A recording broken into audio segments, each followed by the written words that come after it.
তুমিও রাজা ছিলে, তুমিও রাজা ছিলে। বেগুন, তোমার কি অবস্থা? আমি তো সব সময় রাজা, বুঝলে বুঝপাতা, না বুঝলে তেজপাতা। আচ্ছা যাই হোক, আমাকে 2 কেজি আলু দাও। আলুর দাম কিন্তু বাইরে গেছে, 1 কেজি চাচা 400 টাকা। 1 কেজি 400, তাহলে 2 কেজি।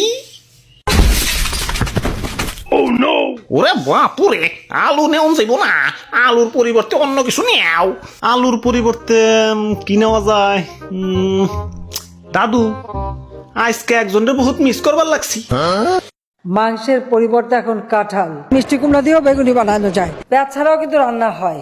কোনো কিছুর দাম বাড়লে আপা ঠিক কোনো না কোনো অল্টারনেটিভ কিছু খুঁজে দিত।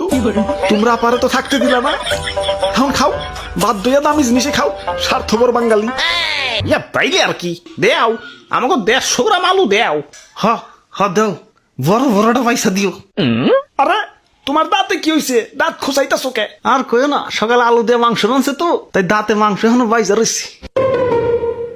ওই দাঁতে কি খালি মাংসই বাচ্ছে, আলু বাজে নাই? আমি তো আলু খাই নাই, খালি মাংস খাইছি। বাইসা বাইসা আলু গিলা সাইডে রাখছি। আমি তো আলু খাই নাই, খালি মাংস খাইছি। বাইসা বাইসা আলু গিলা সাইডে রাখছি। প্রতিশোধ, আক্রমণ।